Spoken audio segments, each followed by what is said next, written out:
Hello అండి. Welcome to మావి చిగురు స్టోరీస్. ఈరోజు కథ మల్లెపూల పిల్ల. ఈ కథ మొదలుపెట్టే ముందు ఈ ఛానల్ని కొత్తగా చూసేవారు, ఇంతవరకు సబ్స్క్రైబ్ చేయనివారు తప్పకుండా సబ్స్క్రైబ్ చేసి సపోర్ట్ చేయండి. ఈ కథ పూర్తిగా చూసి మీకు ఎలా అనిపించిందో కామెంట్ చేయండి. ఇక కథ మొదలు పెడదాం. ఒక ఊరిలో ఒక అవ్వ ఉండేది. ఆమె చాలా పేదది, చాలా మంచిది కూడాను. ఆమెకు ఒక కూతురు ఉంది.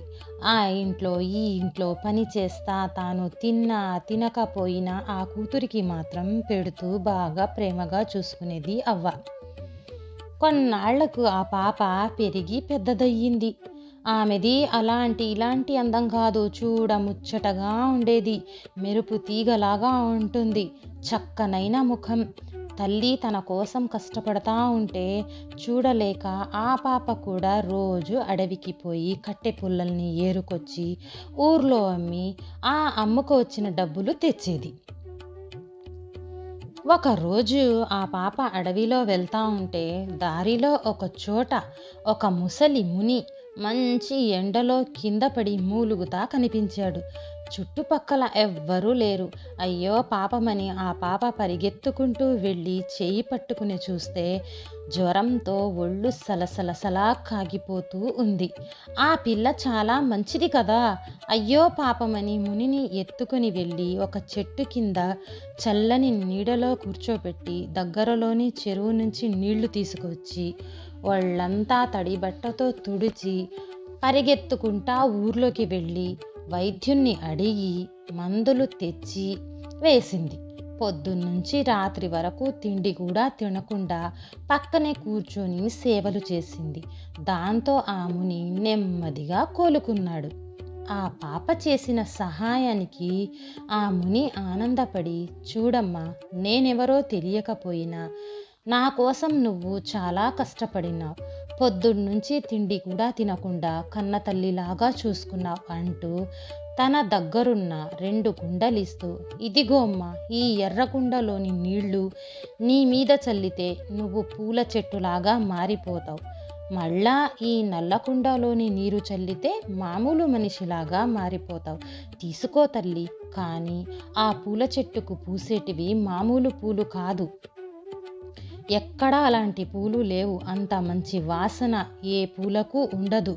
ఎండాకాలమైనా చలికాలమైనా వానాకాలమైనా ఏ కాలంలోనైనా సరే పూలు గుత్తులు గుత్తులుగా పూస్తూనే ఉంటాయి. వాటిని అమ్ముకొని హాయిగా బతకండి. ముందు ముందు నీకు మంచి రోజులు వస్తాయి అని చెప్పి వెళ్ళిపోయినాడు ఆ ముని.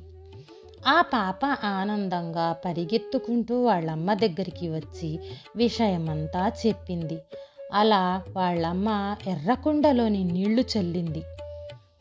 కళ్ళు మూసి తెరిచేంతలోగా ఆ పాప చక్కని మల్లెపూల చెట్టులాగా మారిపోయింది. చెట్టు నిండా పూలే పూలు, కుప్పలు కుప్పలుగా. వాళ్ళమ్మ ఆనందంగా జాగ్రత్తగా పూలను తెంచి కుప్ప పోసి మళ్ళా ఆ పాప మీద నల్లకుండలోని నీరు చల్లింది. ఆ పాప ఎప్పటిలాగే మామూలు మనిషి అయిపోయింది. వాళ్ళమ్మ ఆ పూలు తీసుకుని అమ్మటానికి ఊర్లోకి వెళితే వీధంతా గుమ్మని వాసన అద్దిరిపోయింది. దాంతో జనాలందరూ మాకివ్వమని ఒకరికంటే ఇంకొకరు డబ్బులు ఎక్కువ ఇస్తామని వెంటపడ్డారు. అలా ఆమె నెలకొక్కసారి పూలు తీసుకుని పోయి అమ్మితే ఆ నెలకంతా కావలసిన డబ్బులు వచ్చేవి.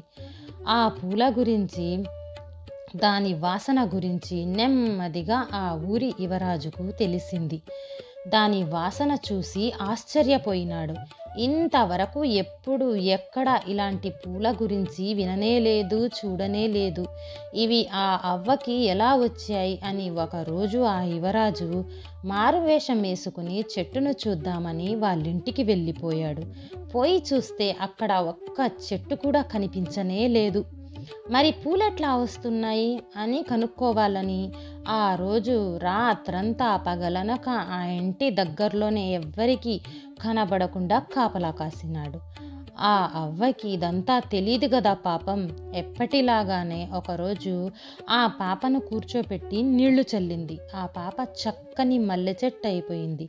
పూలన్నీ కోసుకొని మళ్ళా నీళ్లు చల్లింది. ఆ పాప ఎప్పటిలాగానే మామూలు మనిషి అయిపోయింది. అదంతా దాక్కుని చూస్తూ ఉన్న యువరాజు ఆమె అందం చూసి, అబ్బా, ఎంత అందంగా ఉంది ఈ పిల్ల, ఆకాశంలో మెరిసే చుక్కలాగా ఉంది అని మురిసిపోయాడు. ఆ పిల్లనే చేసుకుంటే నా బతుకంతా ఆనందమే ఆనందం అనుకొని ఇంటికి వెళ్ళాడు. అందరికీ విషయం చెప్పి ఆ పిల్లనే చేసుకుంటాను, కానీ ఈ పాప చాలా పేదతి కదా, దాంతో వాళ్ళమ్మ వద్దన్నది. కానీ యువరాజు చేసుకుంటే ఆ పాపనే చేసుకుంటాను, లేకపోతే చచ్చిపోతాను అంటూ అన్నం నీళ్లు తినకుండా కూర్చున్నాడు. దాంతో వాళ్ళు తప్పనిసరిగా ఆ పిల్లను తెచ్చి అంగరంగ వైభవంగా పెళ్లి చేశారు. పెళ్ళైన తరువాత ఆమె ముని గురించి, అతని వరం గురించి జరిగిందంతా చెప్పింది. అప్పటి నుంచి యువరాజు తనకిష్టమైనప్పుడల్లా ఆమెను పూల చెట్టుగా మార్చి పూలు కోసుకుని మళ్ళా మామూలుగా చేసేవాడు. ఆ పూలు ఎవ్వరికీ ఇచ్చేవాడు కాదు, రహస్యంగా ఎవ్వరికీ చెప్పేవాడు కాదు. ఒకరోజు మధ్యాహ్నం యువరాజు గదిలో నుంచి మల్లెపూల వాసన వస్తూ ఉంటే వాళ్ళమ్మ అది గమనించింది. ఎవ్వరికీ కనపడకుండా దాక్కుని కిటికీలో నుంచి తొంగి చూసింది. యువరాజు పూలు కోసుకుంటూ కనిపించాడు. పూలన్నీ కోసుకున్నాక మళ్ళా ఆమెను మామూలు మనిషిని చేశాడు. అదంతా చూసిన ఆమె, ఓహో, ఇదా సంగతి అని అనుకుంది. ఆమెకు మొదట్నుంచి ఆ పాపంటే ఇష్టం లేదు కదా, ఎలాగైనా సరే వాళ్ళని విడదీసి తనని తన తమ్ముని కూతురికిచ్చి మళ్ళా పెళ్లి చేయాలి అనుకుంది.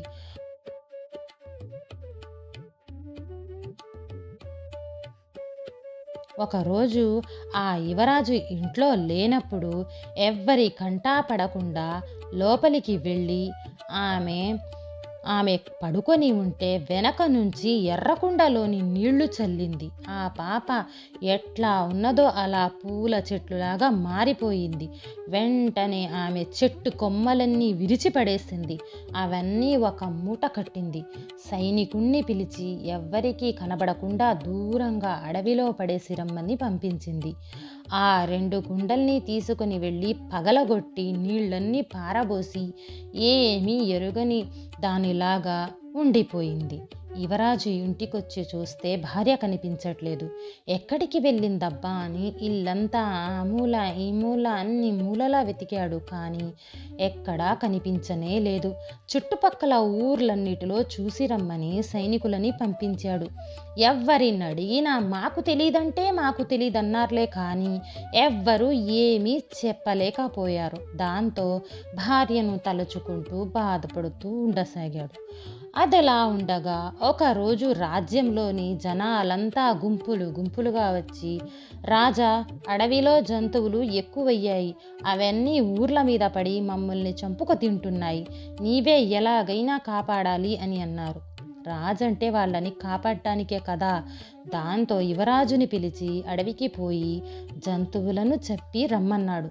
సరే అని యువరాజు కొంతమంది సైనికులను వెంట వేసుకుని అడవికి వెళ్ళి కనబడ్డ క్రూర జంతువులన్న వేటాడసాగినాడు. అలా అడవిలో పులుల్ని, సింహాల్ని, పాముల్ని చంపుకుంటూ వెళ్తా ఉంటే ఒకచోట జుమ్మని మల్లెపూల వాసన వచ్చింది. ఆ వాసనకు అదిరిపడ్డాడు. అదే వాసన అని అనుకుంటూ ఒక్కొక్క చెట్టు వెతుక్కుంటూ ఆ వాసన ఉన్న చెట్టు దగ్గరికి వచ్చాడు. ఆ పూల చెట్టు కొమ్మలన్నీ విరిగిపోయి ఆకులన్నీ రాలిపోయి బాగా వాడిపోయి కనబడింది. దానిని చూసి యువరాజు కన్నీళ్లు పెట్టుకున్నాడు. ఆ చెట్టుని తీసుకుని ఆకులన్నీ సరిచేసి కొమ్మలకి కట్టుకట్టి దాన్ని పెద్ద కుండలోకి మార్చి, ఎలాగబ్బా ఈ చెట్టుని మళ్ళా మనిషిని చేయటం అని ఆలోచిస్తూ ఉంటే ఆ నీళ్ళిచ్చిన ముని గుర్తుకొచ్చాడు. దాంతో ఆ పూల చెట్టును తీసుకుని ఒక్కొక్క ఊరు వెతుక్కుంటా అందరినీ ఆ ముని గురించి అడుగుతా ఆఖరికి ముని ఉన్న చోటుకి చేరుకున్నాడు. ఆయన కాళ్ల మీద పడి ఎలాగైనా సరే మీరే కాపాడాలి అని కన్నీళ్లు పెట్టుకున్నాడు. సరే అని ఆ ముని ఇంట్లోకి వెళ్ళి ఏవో నీళ్లు తీసుకొచ్చి మంత్రించి ఆ చెట్టు మీదకు చల్లాడు. అంతే, ఆ చెట్టు మళ్ళీ మామూలుగా మారిపోయింది. భర్తని చూసి ఆమె జరిగిందంతా చెప్పింది. యువరాజు ఇంటికొచ్చి వాళ్ళమ్మను తిట్టిన తిట్టు తిట్టకుండా బాగా తిట్టాడు. దాంతో ఆమెకి బుద్ధి వచ్చి తప్పైపోయిందని ఒప్పుకుని కోడలిని క్షమించమని వేడుకుంది. అప్పటి నుంచి అందరూ కలిసిమెలిసి ఎటువంటి గొడవలు లేకుండా హాయిగా ఉన్నారు. ఈ కథ నచ్చితే లైక్, షేర్ చేసి తప్పకుండా సబ్స్క్రైబ్ చేయండి.